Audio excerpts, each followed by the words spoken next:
We're back now live with our live breaking news coverage of the shootings in South Carolina. We're awaiting a bond hearing from the 21-year-old suspect in this shooting, 21-year-old Dylan Roof. He's going to appear via video link, and there you see the courtroom, the courthouse there, that he is at the Al Cannon courthouse, and that's where he's going to be getting at a hearing. I'm getting new information now from our producers that Martin Savage has some new details about the gun, Martin. Some new information just coming out, some guidance on that about how he purchased it and just how powerful that gun is. Correct, yeah, it's a .45 caliber, that we knew. We're being told now that it's a Glock 41, that it would have had the capability in a magazine, I believe, to carry about 12 rounds per magazine. Now, we had been told by witnesses or those who have spoken to witnesses that he reloaded multiple times. Don? Martin, we're going to listen in. The hearing is getting started now, so let's listen in. There's the suspect. Today is June 19th, 2015, Charleston County Bond Court. I'm Judge James Gosnell, the Chief Magistrate of Charleston County. This is the case of State versus Dylan Roof. Mr. Roof is charged with 9 counts of murder and 1 count of possession of a weapon during the commission of a violent crime. Ladies and gentlemen, before I get into the hearing, I'd like to make a statement, please. Charleston is a very strong community. We have big hearts. We're a very loving community. And we're going to reach out to everyone, all victims, and we will touch them. We have victims, 9 of them. But we also have victims on the other side. There are victims on this young man's side of the family. Nobody would have ever thrown them into the whirlwind of events that they have been thrown into. We must find it in our heart at some point in time, not only to help those that are victims, but to also help his family as well.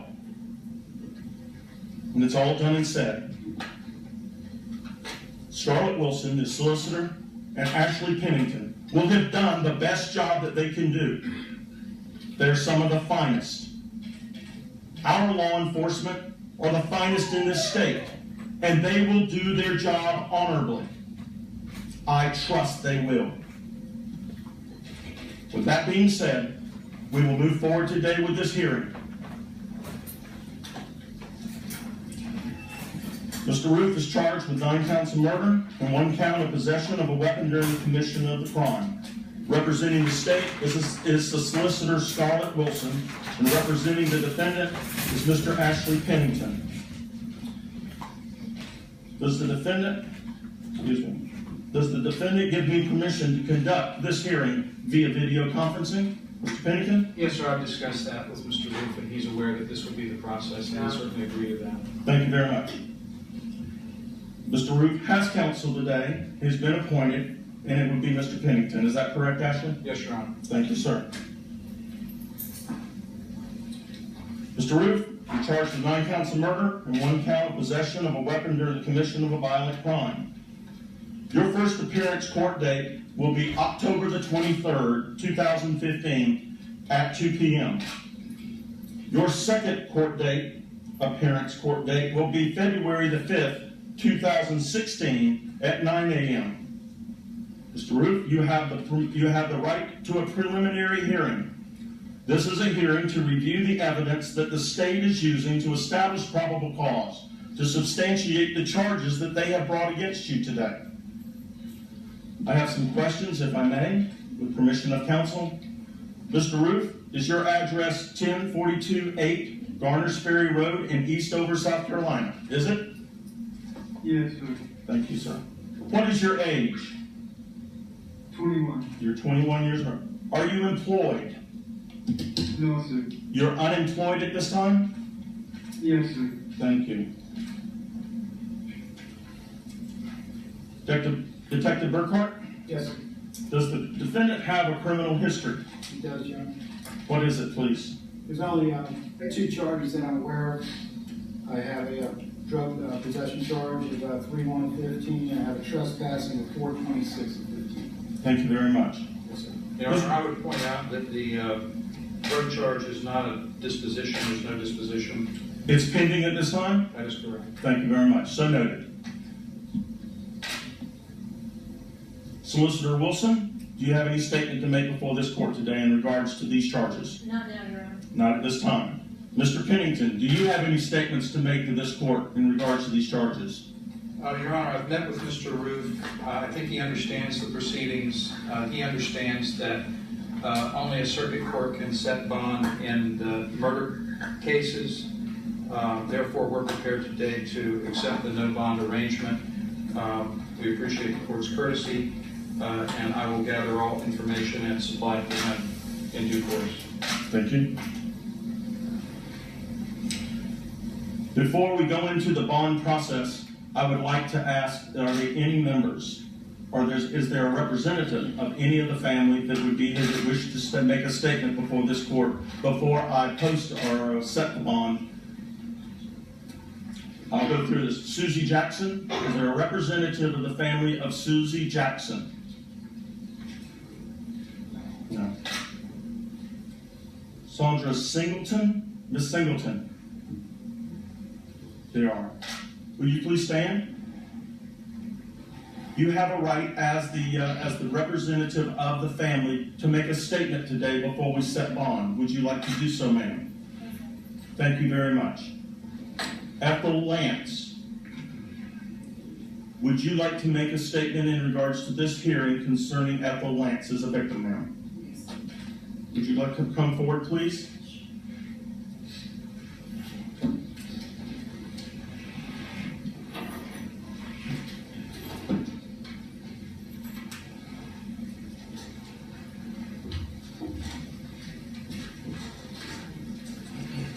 You are representing the family of Ethel Lance, is that correct?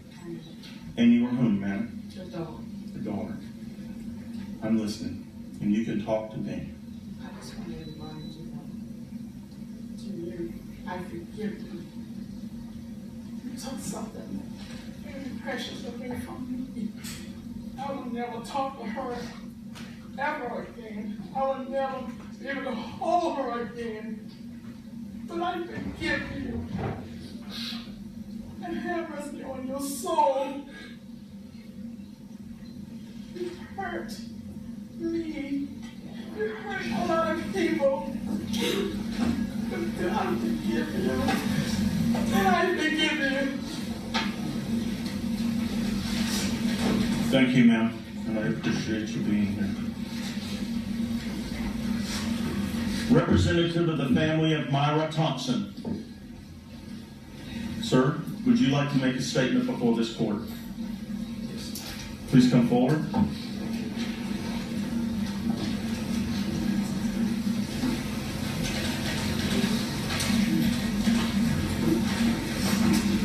Your name, sir? Anthony Thompson. Mr. Thompson. I would just like him to know that Speak up for me. I can down saying the same thing that was just said. You know, I forgive you and my family forgive you. But we would like you to take this opportunity to repent. Repent. Confess. Give your life to the one who matters the most, Christ, so that he can change it and change your ways no matter what happens to you. And you'll be okay. Do that. And you'll be better off than what you are right now. Thank you, sir. Taiwan Sanders.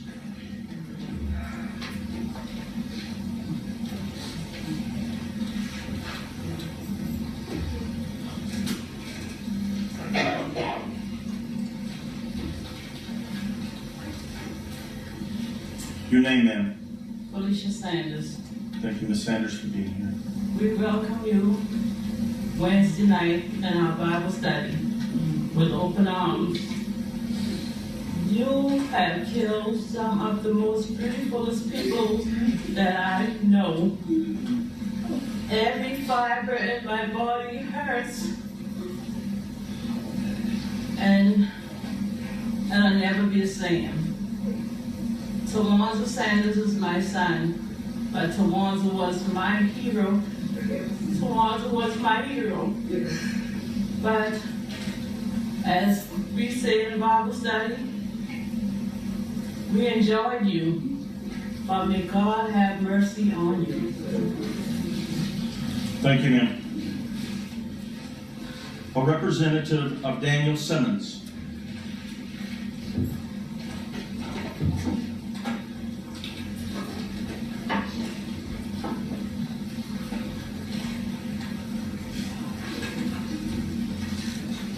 Your name, ma'am? Alana Simmons. Thank you, Ms. Simmons, for being here. Your statement, please. Although my grandfather and the other victims died at the hands of hate, this is proof. Everyone's plea for your soul is proof that they lived in love and their legacies will live in love. So hate won't win.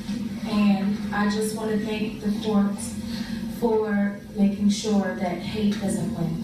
Thank you, ma'am, for being here. Cynthia Hurd, a representative of the family of Cynthia Hurd. Thank you very much, and thank you for being here today, sir. The Reverend DePayne Middleton Doctor.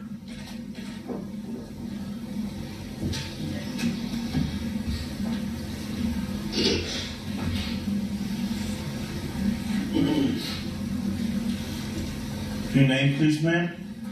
DePayne Middleton Brown. Thank you for being here. The DePayne doctor was my sister. And I do thank you on behalf of my family for not allowing hate to win. For me, I'm a work in progress, and I acknowledge that I am very angry.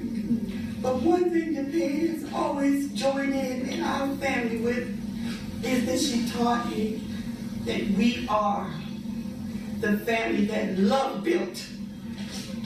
We have no room for hate, so we have to forgive. I pray God on your soul, and I also thank God that I won't be around when your judgment day comes with him. May God bless you. Thank you, ma'am. Representative of the Reverend and Senator Clemente Pinckney.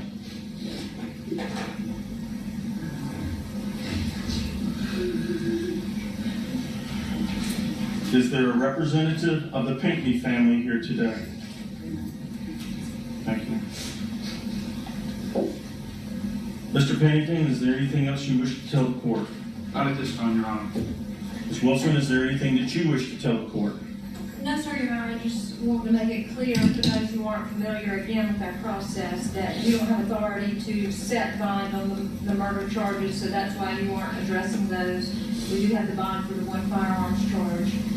So regardless of what bond you set, the defendant will remain in custody. Yes, ma'am. On the 9 counts of murder, I do not have the authority to set bond on these charges. On the one count of possession of a weapon during the commission of the crime, a violent crime, I'm setting your bond, young man, at $1 million.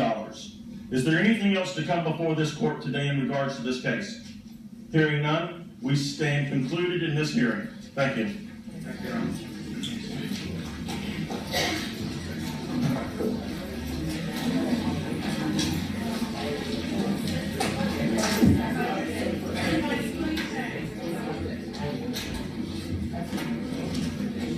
Thank you, Brian.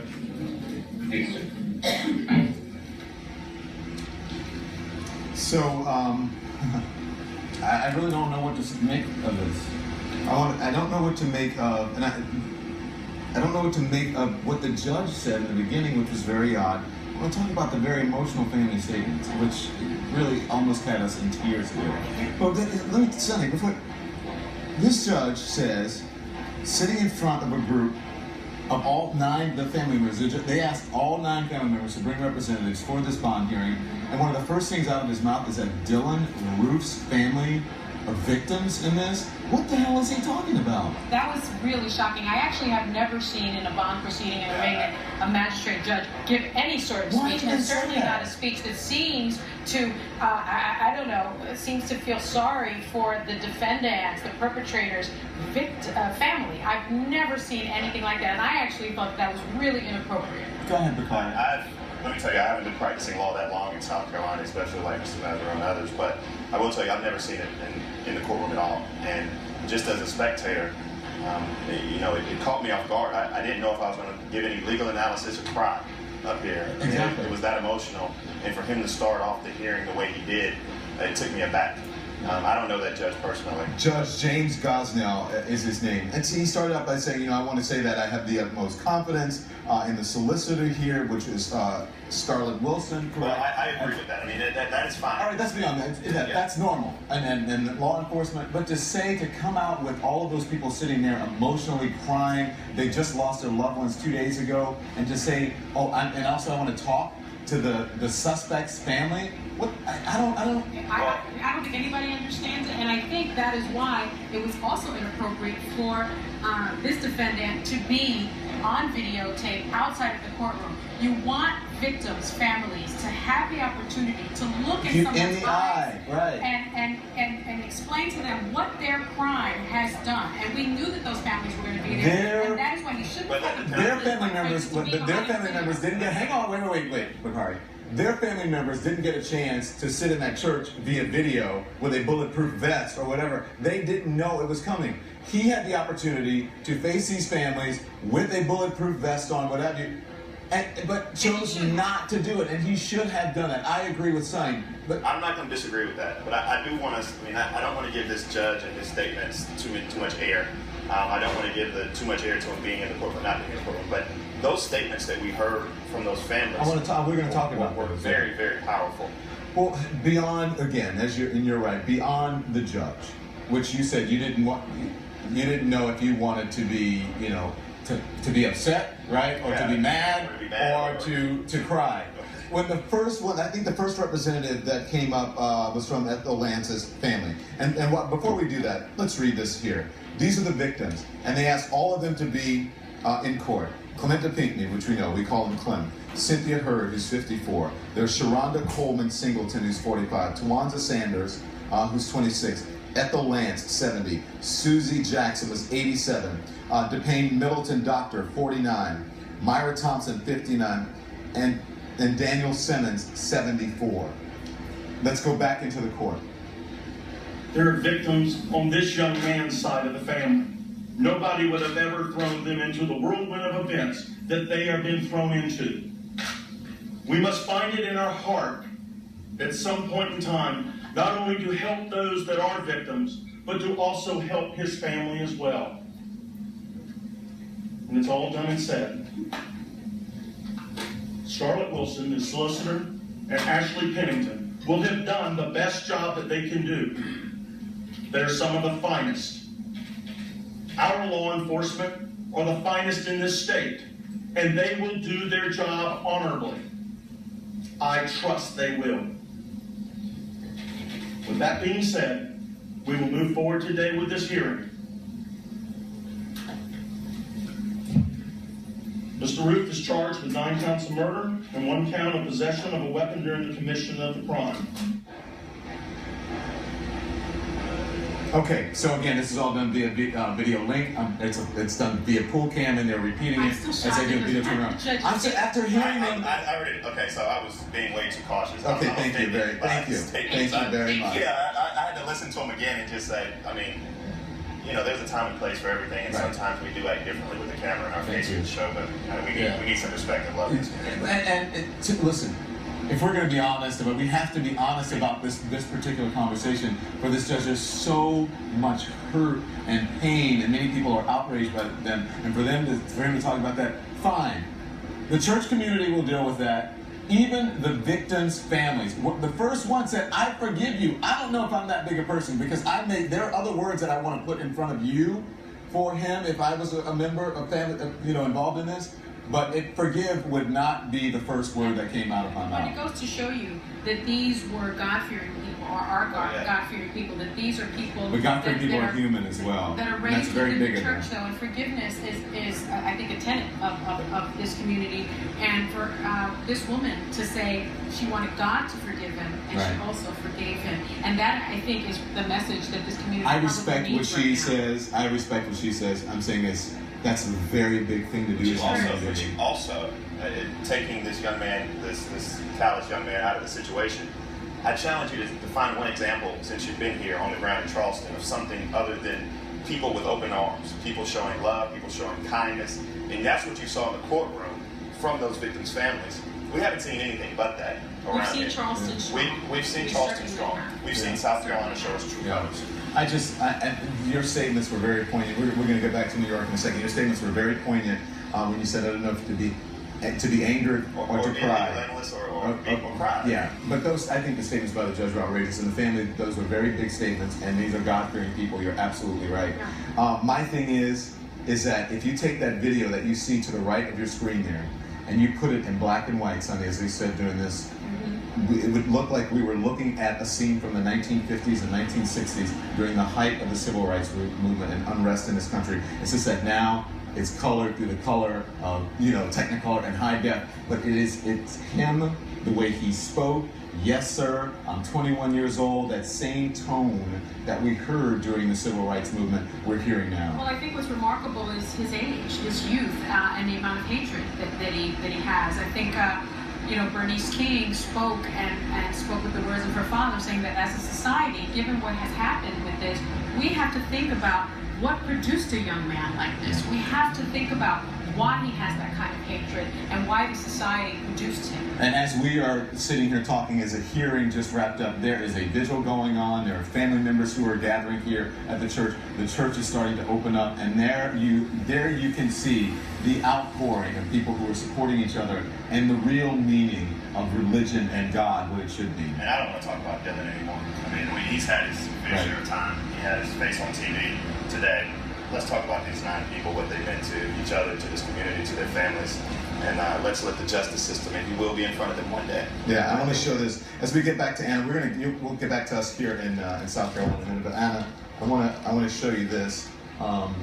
This is a cover of the Post and Courier today, and it says, "The unspeakable happened in our city," and it's got all 9 victims on front, and then it has the makeshift memorial that is out in front of this church.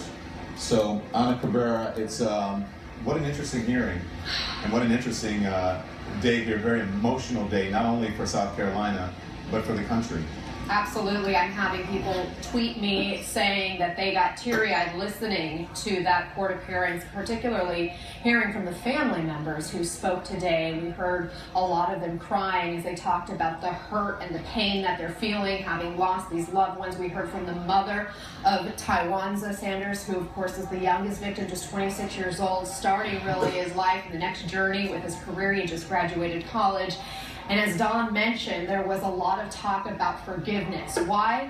Because they did not want hate to consume them. And I want to bring in a couple of other guests who are joining me now, who were also listening in during that first court appearance of sorts, even though it was via video link. And joining me now, Calvin Butts, he's the Reverend of the Harlem Esteemed Abyssinian Baptist Church. Also with me here, Mark Aragos, who can talk a little bit more about the legal angle of all of this. Calvin, I want to get to you first. You were listening and you heard about all of that talk of forgiveness. What was going through your mind? What struck you about that hearing? I thought that the pastor, who's now deceased, had done an excellent job in leading his congregation, and particularly those who were involved in the Bible study. That is a major tenet of the Christian faith. Father, forgive them. And they exercise that beautifully. The next step is reconciliation, bringing the communities together, which I think there are a lot of people who are on the ground working to do. And of course, the final step is justice, which I think we are all working to find. So I was praising God for people of faith to stand like that in the midst of this horrible and heinous tragedy and be able to declare that they forgive. They're angry. They're going to seek justice, but at least they're not fettered by hate. And we also heard one of the family members say, God will have his judgment day too, and may God bless you, which I thought was really striking to me. Calvin, I mentioned this is personal for you too. Again, one of the victims in all of this was a patriarch of this church community there in Charleston, Clementa Pinckney. Does this hit home? Of course it hits home, because first of all, it lets you know that our sacred institutions are not safe from domestic terrorism or international terrorism. Secondly, it lets you know that those persons, because he was a pastor, but he was also a state representative. He was also a pastor in the church where Denmar Vesey led revolts against the horrid institution of slavery. So this man's death is reminiscent of the price that most prophets have to pay. John the Baptist got his head cut off. Jesus was nailed to a tree. Martin Luther King Jr. was shot down on a Memphis balcony. And don't forget, Martin King's mother was killed while playing the organ in her church. So churches are not set apart as sacred institutions removed from the violence that's in this nation. And I think it would be helpful to all of us as we look at Reverend Pinckney to remember that. It's a horrible way to bring it to mind, but it's true. We do want to lift up the legacy and the memory of those lives lost, those victims who were taken so innocently, all of them contributing members of their community and of the country. Going back to what we heard at that hearing, Mark, we heard that strange statement from the judge at the beginning, which seemed out of the ordinary just for him to kind of come across with his own monologue to present that, and particularly mentioning that the suspect in this case, his family, were victims too. Have you ever heard anything like that? No, and look, I agree with the sentiment of the judge in that, having defended people accused of heinous crimes, the family is collateral damage, but that has no place in the courtroom. But what you just saw was a made-for-TV court appearance. First of all, to put him in that video arraignment so that he could face the TV camera, and then put the two officers in the flak jackets behind him, is to give you a sense of safety. So that was orchestrated, that was choreographed. You then have the judge's statement, which is echoing what you said, to try to reconcile. But frankly, as somebody who, celebrates the secular inside of a courtroom, it really has no place in the courtroom. That's why the judge's statement has no place in the courtroom. That was also orchestrated for the TV cameras so that he could try to start that process of reconciliation, but it's inappropriate in the courtroom. Also, I understand that the victims' families want to express what they have to say in a bond hearing, but let's not forget what just happened there. He set bond on the firearms charge, not on the murder charge. Because he wasn't able to legally. This judge has no authority as a magistrate to set bail on the murder charges. This was nothing more than kabuki theater for a made-for-TV appearance. This was not anything that was going to happen. It wasn't like having the victims' families get up there was going to persuade him not to set bail. He has no authority to set bail. And he set that bond for $1 million. Again, just the firearms Just charge. on the firearms charge. He also made another court appearance date, which is October 23rd, which seems like a long time from now. Why? That's a very long time. Their speedy trial rights are not similar to some other jurisdictions. But in the interim, this is clearly going to be a capital case, and so there's going to have to be all kinds of decisions that are made between now and then. Well, where Garrett goes, Calvin Best, thank you both for offering your thoughts, your expertise here. I want to go back to Don in South Carolina now. Don? And I'm talking to people are walking by here where we are live. And are you a resident of South Carolina? Yes. People are just walking by saying they're outraged by this judge's statement. I'm sorry, it's tough. I don't want to be the judge and juror of this judge, but I think what he said was outrageous. I'm just going to bring someone in. You're from South Carolina? Yes, Melanie Rout. And you heard the... Yeah, we were watching at home, and we just thought it was absolutely ridiculous that he would want to take time at the beginning of something crazy like this to tell us to take time to think about his family being victims. Yeah. It's just crazy. Yeah. Come on up here. Come on. Is that your husband, your boyfriend? My boyfriend, yeah. He's the one who stopped me and said, I appreciate what you come said. over here and thank you for bringing that up. because we felt the same way, and we just thought it was a little outrageous that somebody would say that. Yeah. Why do you think he would do that? The whole thing seemed a little inappropriate to have a bond hearing and have a speech and have a judge give a speech at the beginning. It seemed like they called the whole family in, and that meant a lot. But then to bring up his family who wasn't present, it just seemed. Yeah. And we're going to go live. Thank you so much. I appreciate you joining us here. Thank you for saying that. I appreciate you. Okay.